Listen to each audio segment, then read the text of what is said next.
Good morning guys, ang dumating ng simento. Nag-umpisa na tayo ng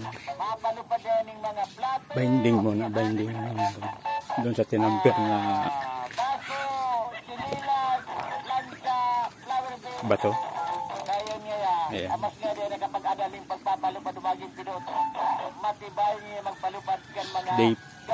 Day 5 tayo ngayon. Nag-umpisa na. Lagyan na natin ng simento.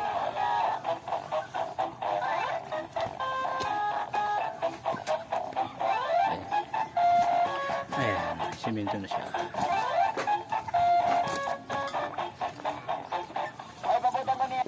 Pangalawang halo.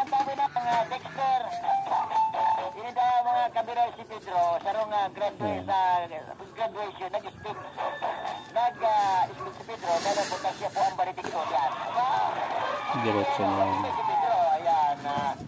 Natin natawag na halo na layer by layer. Bukas siya ning patara-tara sa iyang mga eskwela. Sabi ni Berto, a pleasing afternoon to all. Yan. To me, to you, we, they, and everyone.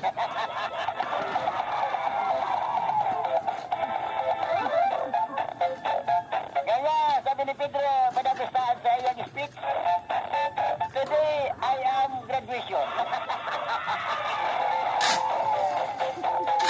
I invitation you all to our house because I know someday I will eat your house too.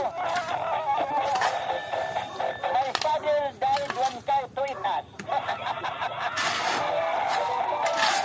Ayan, pambirang speech niyo ni Pedro. My father died one cow to eat us. We also killed 5 chickens, 3 girls, and 2 boys. Maulang hapon guys. Ayan. Kompleto na yung poste.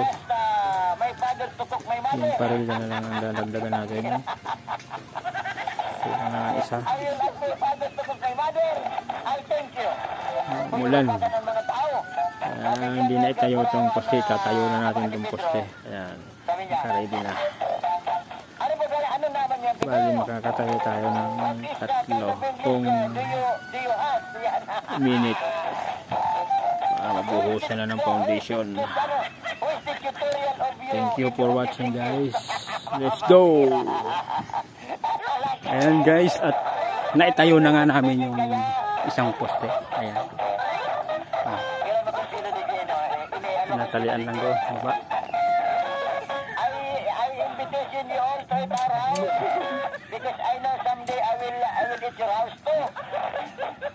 Ayan. My father died. Kailangan sureball. We also killed 5 chickens and 3 girls and 2 boys to eat you all.